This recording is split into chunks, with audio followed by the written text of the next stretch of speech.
Zoom in, zoom out. Nakita mo ang picture ng friend mo from his recent beach vacation. Na-curious ka sa napakapinong buhangin kaya nag-zoom in ka. Pagkatapos ay nag-zoom out ka para makita ulit ang buong photo. Ang ganda ng view. Kaibigan, maganda rin itong gawin sa buhay natin. Maraming pagkakataon na nakafocus tayo sa mga circumstances ng buhay natin. This is not wrong, especially if you are a responsible person. Ayaw nating maging pabaya. Pero kung idadagdag natin ang pag-zoom out, mas makakatulong ito sa atin. The Bible often reminds us that there are bigger realities beyond what we can immediately see, hear, or feel. Kaya ang panalangin ni Apostle Paul para sa atin ay sana lubusang maunawaan kung gaano kalawak, gaano kahaba, gaano kataas at gaano kalalim ang kanyang pag-ibig.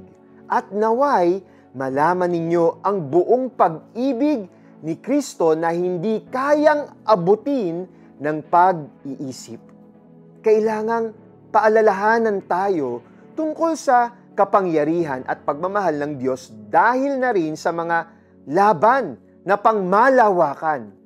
For we do not wrestle against flesh and blood, but against the rulers, against the authorities, against the cosmic powers over this present darkness, against the spiritual forces of evil in the heavenly places.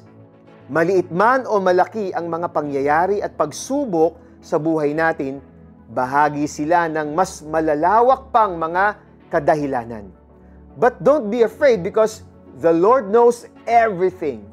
And from the smallest to the biggest battles, He fights for us and works for the good of His people. Let us pray. Lord, nagtitiwala po ako na kayo ang nakakaalam ng lahat. Kayo rin po ang may hawak ng aking buhay. Please give me strength to face my daily battles.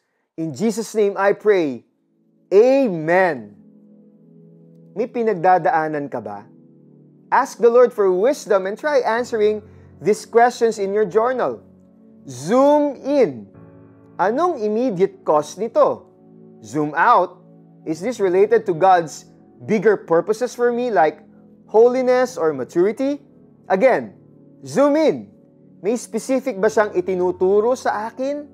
This will help us see our circumstances from a wider perspective. Naway manatili si Kristo sa inyong mga puso sa pamamagitan ng inyong pananalig sa Kanya.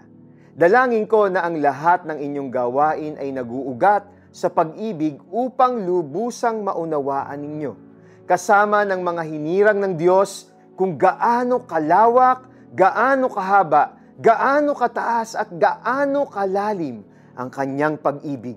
At naway malaman ninyo ang buong pag-ibig ni Kristo na hindi kayang abutin ng pag-iisip upang kayo'y mapuspos ng kapuspusan ng Diyos. Mga taga-Efeso 3:17-19. Ako po si Eric Tutanes. God bless you all.